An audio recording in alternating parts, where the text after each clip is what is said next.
All right, like with all units, I like to start with a little vocabulary to go over the terms we're going to be talking about.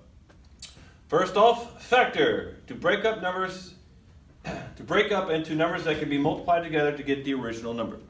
So we have this polynomial down here. You'll notice in math that they like to abbreviate things, like to make things look pretty. So to make this polynomial pretty, we factor it, which we'll talk about that in about 2 weeks, the different methods of factoring. It turns into x plus 2 times x plus 3. Are these two the same number? Did I change anything about it? No, they're the exact same. Just one is in its standard polynomial form, the other is in factored form. Speaking of polynomials, what does polynomial mean? Well, if you take your Greek terms in English, what is poly?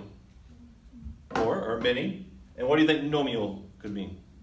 Numbers. So many numbers. So that's what a polynomial is, the expression that consists of 2 or more terms. Well, actually, you could technically have one term too.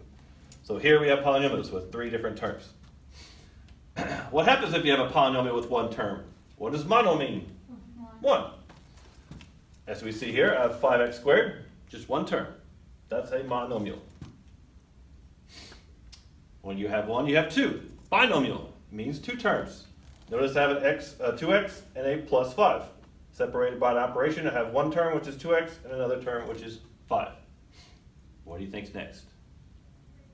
Trinomial. Yep. 3 terms right here. 3x, a minus y, and a 4z. Notice 3 different variables. That is a trinomial. Exponent. We'll talk about this next week. Exponent is the power to which a given number is raised. So your exponent is that little number that gets raised above the big number, which is called a base. Now numbers, a little history lesson. About 1,300 years ago, numbers were just things you can count. They were the natural numbers. I see 6 students in this class. I see, 32 desks in here. You see 1 teacher. Things you can count. What about 0?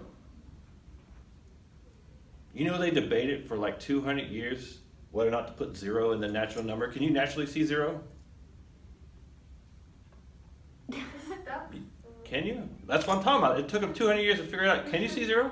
Can you see nothing? I can see no one's there. Yeah, you can see nobody's there. So finally they were like, okay, they could. Sometimes you'll see 0 as a whole number, but it does count as also a natural number.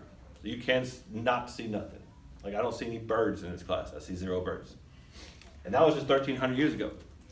Now, eventually, with I believe the Indians, about 400 years ago, they finally thought about negative numbers. That was just 400 years ago. So like back in, before Christ's era, even during Christ's era, if you were like, hey, I said 5 cows, I paid for 5 cows, you only have 4. Guess what? You were in trouble. You had to do some kind of extra trading to make up for it. There was no concept of being in debt. Like, hey, you owe me a cow, a negative number. So that's when integers come into play, when you're introduced with negatives. I like this slide too. So natural numbers, 0 to positive numbers. And then finally, just 300 years ago, they introduced, 400 years ago, they introduced integers, which is our negatives.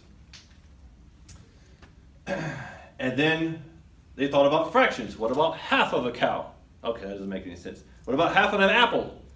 Can I have half your apple?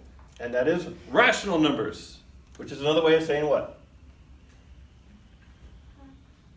Well, what is half? It is starts with an F. Fraction. Another way of saying rational is fraction. So they came up with rational numbers, fractions of something. And then something that cannot be represented as a fraction, like 1/2, 3/4, is what's called irrational, like pi. Pi is a number that just keeps on repeating. You can't turn that into a fraction, or a square root of 2. And then just 200 years ago, they stopped thinking about 2-dimension, x and y. They started thinking about the 3-dimension, and that's where we get imaginary numbers, where you have your 3i and I. Imaginary I is way out here in the z, x, y, and then you have z. So technically it is a real number, because we live in the 3D world. But back then they just say, oh, imaginary, because they couldn't draw it. And then you have your real numbers that encompasses everything. So natural numbers, numbers you can count. Integers, now we have negatives. Rationals, now we have fractions. Irrationals, things that can't be fractions, and the whole thing is called real numbers. Numbers we can work with. So there is our numbers. When I tell you to evaluate, that's another way of saying solve. It's to calculate the value of an equation or find the variable. So evaluate x. I give you 2x equals 4. What's the value for x? Well, x equals 2. When we're talking about equations, let's look at parts of an equation. That x I talked about is what's called our variable. It's our unknown. The number that's in front of your variable is called a coefficient. Think cooperative or co-partner or co-employee. Paired up, right? So that number, coefficient, is paired up with a variable. Do you see any variables here? So this wouldn't be a coefficient. A number by itself is called a constant. Still starts with a C. And then we have an operator and equal sign to make up our equation. Last but not least, the simplified is to reduce to simplest terms. You may also hear me say combine like terms. So I have this 9x plus 4x plus 3y plus 2y. Again, like I said, math is lazy. They like things to be condensed and pretty. So let me add all my x's together. 9x and 4x. 9 plus 4 is 13x. Add my y's gives me 5y.